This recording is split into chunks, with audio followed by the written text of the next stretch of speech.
So all we've got to do now is we put the locking tab on. And of course things are a little bit hot there.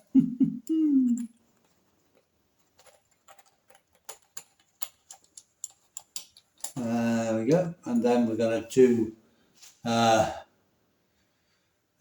up the crankshaft nut, and the engine sprocket nut.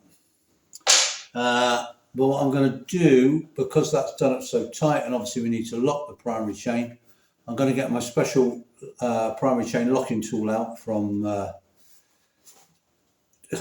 It's gone. Oh, it's on tip of my tongue, and it won't come.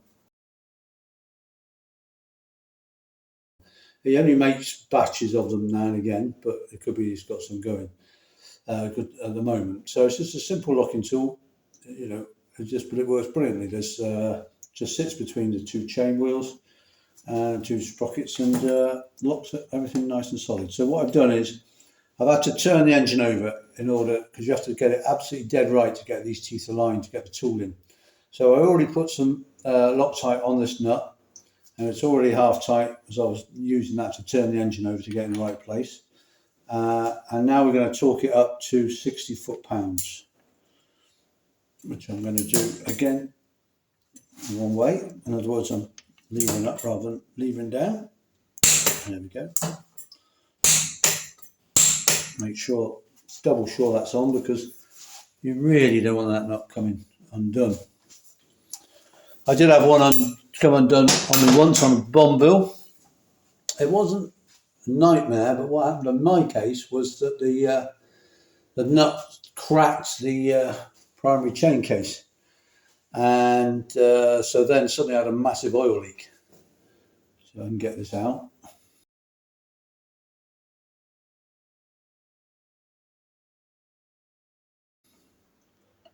There we go, just pull straight out. So if you get it a bit kinked, then it jams, so it's good to pull it straight out.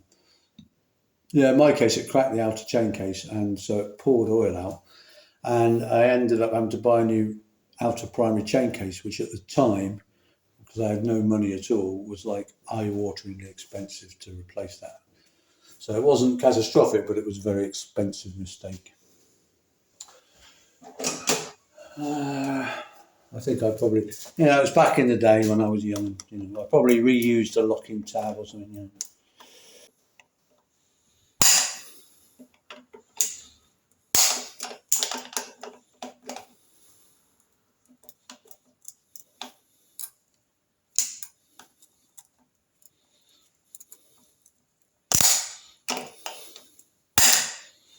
Yeah, good, and a nice tension on the primary chain, without, we haven't even put the tension on yet, and that's a brand new chain, so it's like just about perfect tension without having put any tension on the tension.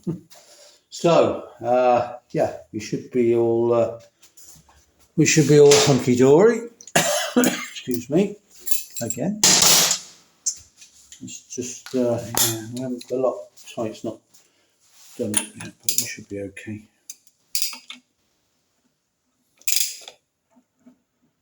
Just turn things over very gently, just to check everything's okay. Yeah, the clutch just catching in one place at the moment, but we're okay, we're good. And then the last, oh God, I've forgotten, what an idiot. I've got to put the nut on the shock absorber, of course. I've now got to put the locking tool back in position, which is a fiddly job, so I can put the nut on the shock absorber as well. Oh dear. Sometimes you wonder. I'm sure my mother would drown me at birth. She knew.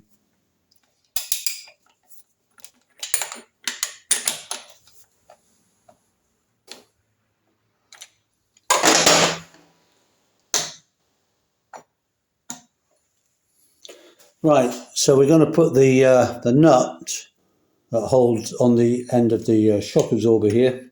Goes there on the clutch shaft thread, There's a spacer that goes behind it first, so we'll put that spacer on so we know it's in there. Okay, and then get down there, and we will be putting some Loctite on there. A lot of Loctite because there's no locking tab on this one, and this is done up very tight. Now the thing is, right, this has got the second oil seal on it. This is the oil seal that stops oil from sneaking down inside the clutch shaft and leaking through into the clutch, right? Because it can get, it can get in, down that hole where the shaft goes. So it's got an oil seal in the end of the nut, and this one has been fitted correctly with the open side facing outwards. All right. Now, when you fit these, for all the world, it looks like they go the other way round, and with the closed side facing outwards. That's what looks nice and neat, but that is wrong. This is correct because, of course, the oil is on this side, okay? And we don't want the oil going down the shaft, so the open side is this way, and so that is correct. So what I'm going to do is I'm going to now replace this oil seal. As a matter of course, always replace that oil seal because they are prone to failure. So when you pull the oil seal off, because of the way it's facing, when you push it on, that's okay. But when you pull it off, the thread is catching that oil seal and damaging it every step of the way. So then you got to put it back on, and it might have been good when you took it off, but you've damaged it as you're pulling it off past the clutch shaft on these threads. So always replace that oil seal. And what I'll do is when I go to put it on, I'll put some tape around the thread just to make doubly sure it's nice and smooth and there's no damage to that oil seal. But I'm just going to prise it out now with a screwdriver, knock the new one in, and then we'll come to fit this. Okay, I'll move the camera around so I can get to it better. So I've put some Loctite on the threads. I've put a new oil seal in the end of the nut. I've put some tape over the thread so that I can, and I've put some lube over the oil seal. A bit more.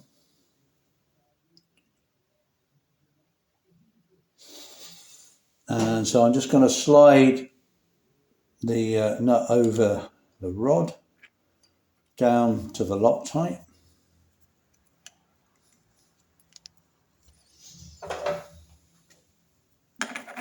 I'll take my tape off whilst I remember. There we go.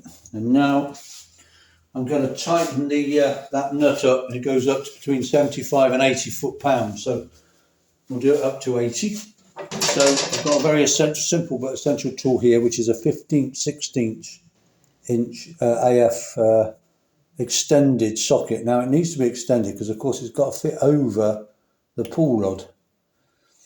So you must have a long socket, right? Because it goes over. It's got to fit over the end of the pull rod. There we go. I've got my torque wrench. It's now done up to 80 foot-pounds. Okay. And then we just tighten that up. It's tight now. That is tight, 80. Blimey, that's tight. There we go. That is the tightest nut on the whole engine. Okay, you don't want it coming undone. There's no lock nut on it. So lots of Loctite and done up to 80 foot-pounds using the bespoke locking tool. And just get that, there we go. And now we have, there's the whole primary chain assembled. The last thing we're going to do will be to fit the cross shaft that enables the gear change. But we'll be doing that in a minute. I'm going to have a break first. Just check. Again, always check, every step of the way, just quick check of everything. Everything's looking good. The engine's looking good. Everything's looking good. Good. Yeah, it's nice. Yeah.